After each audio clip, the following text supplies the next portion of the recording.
let's go over that example that I gave in the last video where I'm in this village and I start a bank to kind of match up savers with investment opportunities. And I actually want to do it, one, to hit the point home a little bit more about how a bank makes money. And I actually think this example is a very good instrument to actually teach you about a new financial statement that we really haven't, I don't think I've covered at all much, and that's the income statement. So far you're familiar with the balance sheets, hopefully.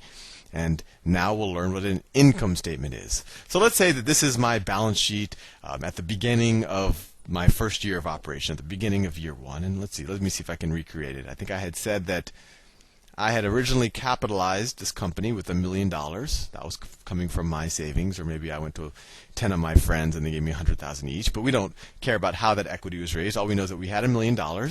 And then I had bought a building that I could put money in that looks really safe and people would feel secure putting that money into that building. So let's say I had $1 million of real estate, 1 million of real estate. And then the rest of the village saw this nice big fortress I had constructed, and so they gave me at least part of their savings as deposits, saying that, wow, that's a safer place to put my money than in my mattress or buried under in my backyard. And this Bank of Sal says that he's going to give me some interest, and he seems to be a fairly reputable fellow in our village. So let's deposit some of our savings with him. So I get $10 million of deposits. And of course, I told them that, look, this isn't a loan, although it kind of is. I'm not borrowing this money from you. You guys can use this money whenever you need it. And because of that, I need to set some of this deposits aside in case someone comes the next day and says, oh, I gave you that dollar yesterday. I actually need that dollar now to, I don't know, pay for my teeth cleaning or something. So I need to set aside some of it. And I figure, well, if I set aside 10% of it, that's the most that anyone would ever come in one day, unless there's some type of strange run on the bank. So I'm going to set aside 10% of it as reserves. So it's cash reserves. So let's say $1 million of cash.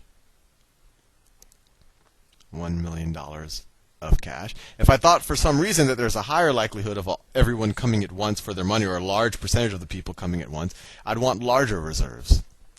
And then finally, I'm left with what? $9 million, right? They gave me 10. I put one aside. I'm left with $9 million to loan out to. This is productive capital. And when I say capital, that's just a claim on someone's goods and services that can be used to construct or perform something that adds value, that creates more value than was used.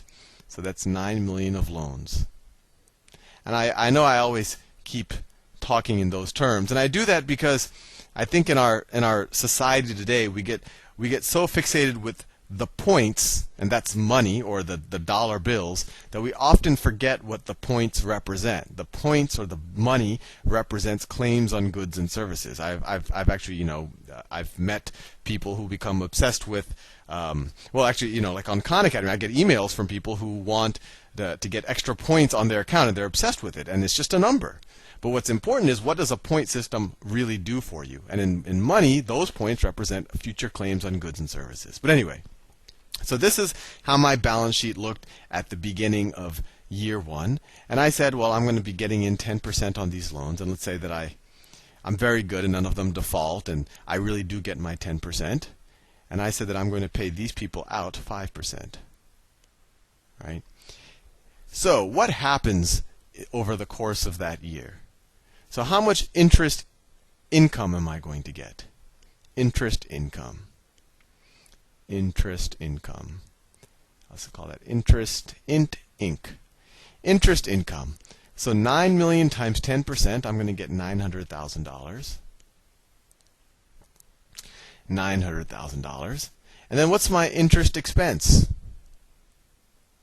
I probably should have done this in green, but I think, what's my interest expense? Interest expense. Well, I have to pay out 5% on the 10 million, so it's $500,000. I'll put it as a negative number, just so you know it's an expense. Although since I said it's an expense, you might want to put it as a positive number, but that's just an accounting convention. But I think you get the idea. So let me put it as minus $500,000. And then to operate this bank, it had this building, it had to be cleaned, it has to be maintained, I had to hire bank tellers and security guards, and I had to buy my security guards machine guns. So I have expenses above and beyond just this little interest transaction that's going on. So let's say that I have salaries. So I have some other expenses. Salaries, let's say I have to pay, I don't know, let's say it's minus 50K a year in salaries that I have to pay. And let's say upkeep of the building, you have to paint it every now and then. Upkeep. I have to install new marble tiles every now and then to make, because I have to project this impression of the shining, impenetrable fortress. So upkeep is actually a big expense of me, so I spend 50K on upkeep. And so what am I left with? See, 900 minus 500 is 400, minus another 100, so I'm left with 300,000. But even though this is a primitive village that I live in, it's not so primitive that it does not have taxes. And so this is my pre-tax income. My cell phone is ringing, but I'll ignore it. Actually, it's very hard to ignore. But anyway, this is my pre-tax income. But my local village government says, no, well, you have to pay for the army and all of the other services that we provide. So they take 30%. So income taxes. Income tax. Income tax. They take, let's say they take 1/3. So they take 100K. And so what am I going to be left with? What is my net income? Net income. 300 minus 100, I'm left with 200K. Fair enough.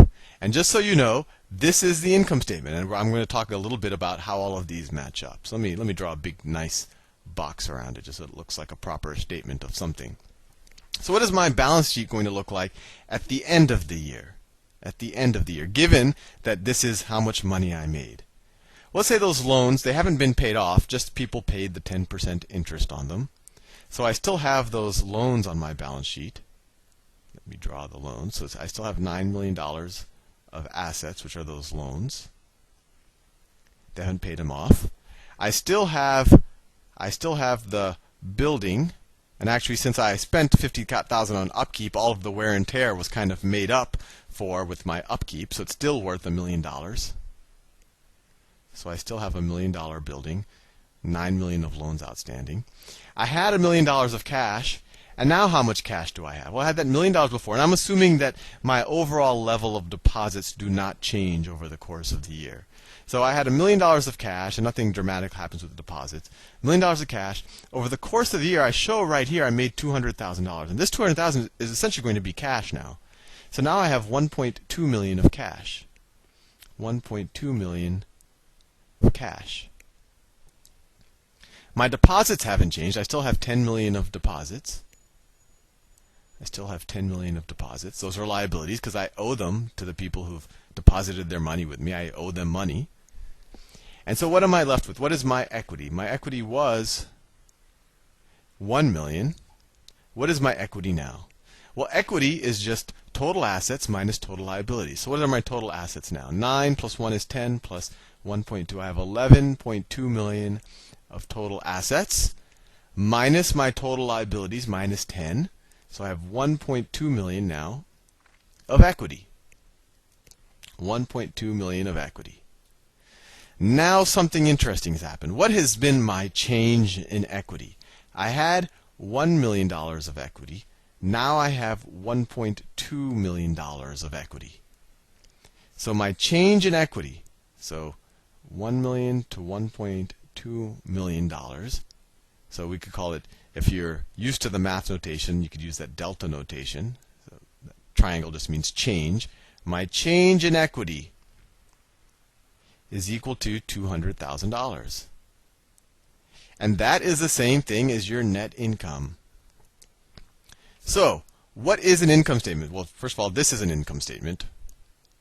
But how does it connect with the balance sheet? And later we'll talk about the cash flow statement.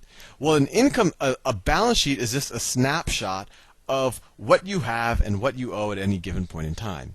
This is the balance sheet at the beginning of the year. This is the balance sheet at the end of the year. This is a snapshot of what you have and what you owe at the beginning. This is a snapshot of what you have and what you owe at the end of the year. The income statement tells you what happened over the course of this year.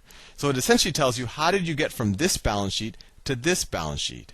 And another way to think about the income statement at the end, it'll tell you all of your inputs, what money came in, what money came out in the form of expenses and taxes, etc. And then you get a net income number. And that net income number is actually the change in equity. So if you have a positive net income in a year, the balance sheet's equity will increase by that amount in a year. And if you have a negative net income, your balance sheet's equity will decrease in a year. So you could actually call your net income is the same thing as your change in equity. And another thing you want to talk about, what's your return on equity? Well, your initial equity was $1 million. How much money did we make? Well, it grew by $200,000. So 200,000 over 1 million. Well, we could call that 1,000 thousands. That equals a 20%. That was our return on equity, right? We put in $1 million and we got 20% more than that. That was our return on equity equals ROE. And notice the return on equity is really, that's the same thing. That's change of equity divided by starting equity, which is the same thing as net income in the period. Net income divided by starting equity. And I'm defining it as starting equity. Sometimes people talk it as average equity and all of that. But anyway, I thought that this was a good tool to at least introduce you to the notion of an income statement and show you how it all connects, because that's kind of the beauty of accounting, is that you have these different financial statements that are actually very intertwined with each other. You give me two balance sheets, and then I can actually construct the income statement that must have happened in between them. Anyway, see you in the next video.